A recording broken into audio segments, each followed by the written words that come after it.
Welcome to the first video in the mini-series on the mathematics of allocation. So before we start talking about Hamilton's method, let's talk about what allocation even is.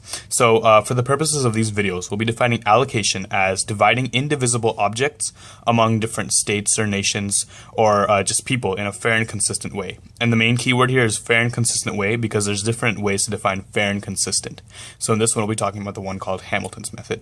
So here's the premise. Let's say we have 5 states, A, B, C, D, and E, and the populations of each state is listed below. So A has 5,000, B has 6,000, C 3,500, D 9,500, E 2,000. So obviously, if we're trying to give them different seats in a Congress, they shouldn't each get the same number of seats because they don't each have the same population. We would expect D to get the most seats because it has the biggest population, and thus it represents the most people in this country, I guess we can call it. And we would expect E to get the least seats because it only represents 2,000 of the people in this country. So now the task is to figure out how many seats to give each person. It seems trivial. So the first thing we would do is there's 200 seats to hand out, and the total population, adding all these up, is 26,000, which means each seat represents how many people. So if there's 26,000 people divided by 200 seats, that means that's 130 people per seat. So each seat represents 130 people. And we're going to call this 130 our standard divisor. So to recap, the standard divisor is reached upon by taking total population divided by total seats, or total amount of indivisible objects in any case. So the next thing we would do is figure out how many seats each state should get. So since A, for example, it has 5,000 people, we would do 5,000 people divided by 130 to get how many seats it should get. And that's the next line of the table.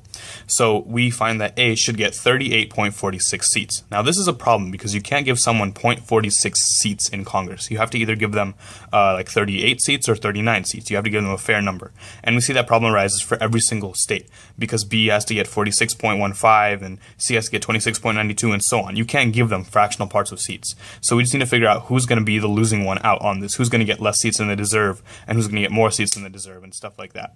So we do that. In Hamilton's method, we're going to do that in this way. The next line of this is 2 pieces of information. It's called the lower quota and the residue. So a new definition. Lower quota is taking these numbers right here, these decimals that we just talked about, are called the standard quotas. The standard quotas are reached upon by taking the population of each state and dividing it by the standard divisor. And that naturally gives us how many seats each state would get if fractional seats were allowed, which they're not.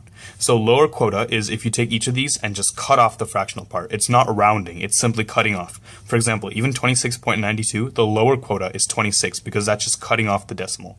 And the residue is what's left over after you cut off that main portion. So we have lower quota for A is 38 and residue is 0.46. Lower quota for E is 15 and residue is 0.38, and same for all other states. Now the next thing we do in Hamilton's method is that we just give each state their lower quota. So what happens is that A gets 38 seats. That's just given to them. So they're guaranteed this 38 seats. It's given to them. B gets these 46 seats. C gets 26. And each state gets as many seats as their lower quota says. So this is fine because we are still not out of seats because there's 200 seats.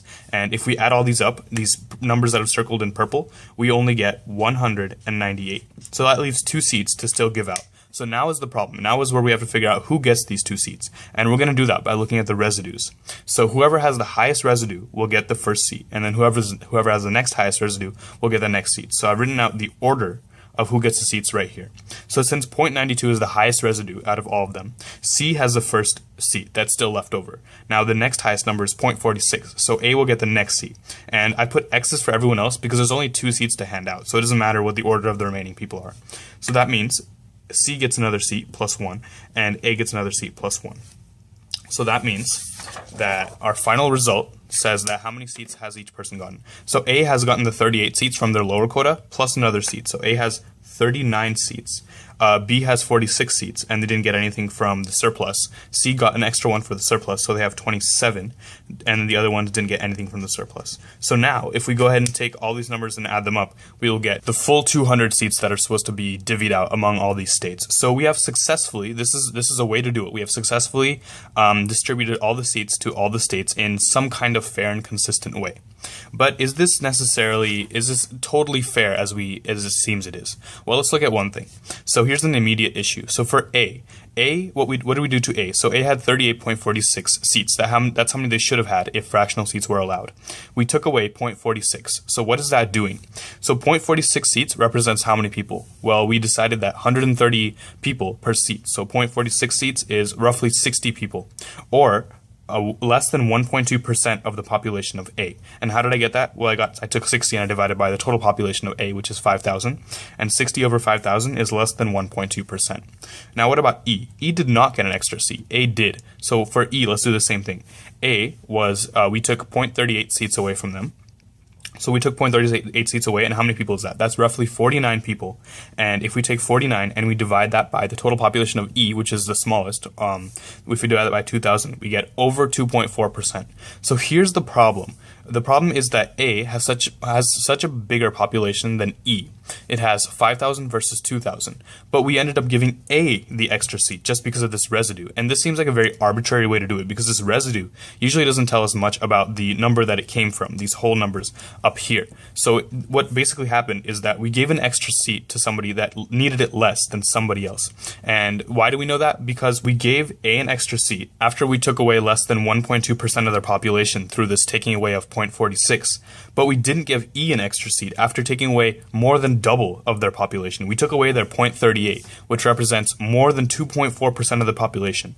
So people who are in state E might feel a little bit cheated by this method, because A got an extra seat and they really didn't deserve it as much as E did, or maybe some other nations even, or other states even.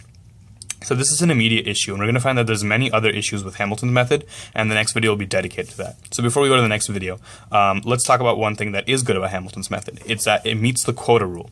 So the quota rule is kind of like a natural rule. It says that no state should get lower than its lower quota or higher than its upper quota.